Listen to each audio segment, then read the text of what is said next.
Why do you think that the management of Mainstreet, is finding it so difficult to pay them? One would have thought that over the years, these members of staff they've taken some monies from their salaries, hoping that when they retire or when anything comes up like this, they can actually give them the lump sum of their monies. Why are they holding on to their funds? It beats my imagination. Only them can explain that. It beats my imagination where you have put in so many years of your life in a particular employment, and even when it was apparent that you could have asked the people to go, you said you still allow them to enter into the system, and you want only to assume the responsibility, the liability of only a few number of months that you have taken over, as they have been, even where you have even taken it into consideration only those periods that they have been working with you. You still go ahead and pay them a meager 50,000 naira. Now, you can see it from two aspects. First, the aspect of just paying them a meager 50,000 naira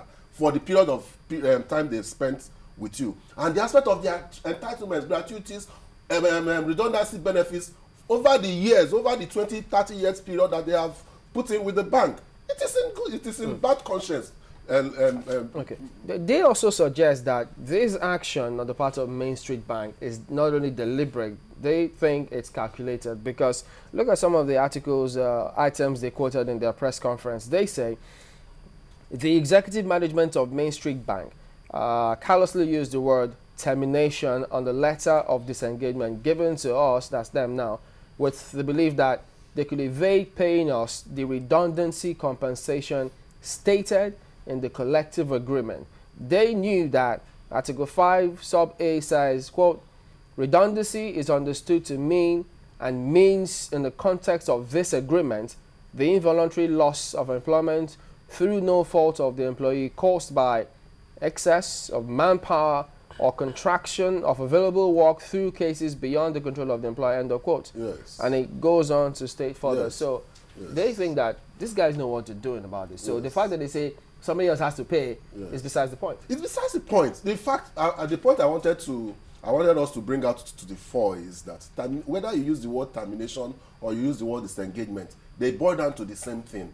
The fact that you have used the word termination, even the Labour Act has provisions for termination. It doesn't mean that any form of agreement that exists extraneous to the Labour Act should not be adhered to. So if there is a collective agreement that like they have made us understand, the contents and terms of that collective agreement ought to be adhered to, ought to be carried out strictly. And if there is a provision for redundancy, for goodness sake, the management of Mainstreet Bank is bound to observe those terms. So on three grounds, the management of Mainstreet Bank is liable. On the grounds of the collective agreements, on the grounds of equity that these people have put in so many number of years in service of a bank that you have taken up their liability and assets, and on the ground also that you are giving them payment in lieu of notice, and such payment does not reflect their actual entitlements. So very much like the workers, you suspect foul play? Well, I would think that there is foul play, but what befalls me is where would this foul play be coming from? For what? Who would gain from this foul play? Is it the government whose hands are behind AMCON that took over Mainstreet Bank, or is it the management of Mainstreet Bank? What is exactly happening? The only solution is for us here is that we should disregard whatever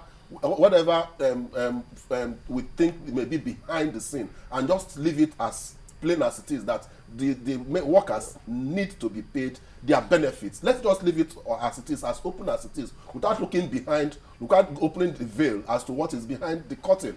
On the table, they need to be paid their redundancy, their benefits. They have families. These people have families. They have extended relationships that need to be taken care of, and they put in so much. You've advocated that they go to court. Yes, I have advocated that. I'm sure one of the fears is that it's going to be cumbersome. Would you actually, support any other alternative means aside going to court? Of course, you see, laws these days is tending towards alternative dispute resolution. However, alternative dispute resolution is not without prejudice to the right to go to court. If ADR seems unattainable, if that is ADR, alternative will it be faster? Will it be guaranteed ordinarily to be faster? It's faster, it's cheaper, it's less cumbersome.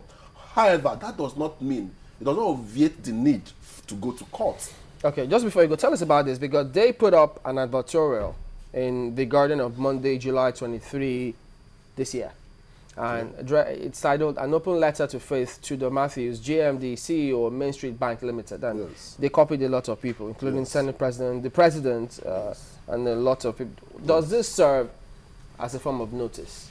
To go to court? To management that, look, we're bringing your attention to this injustice and you should take notice. Of course, also. notice is of two types. There's actual notice, there's constructive notice. Whichever way you look at it, either it's actual in terms of actually delivering the notice directly to the person involved, or the fact that the person by happenstance comes to be aware of the issues.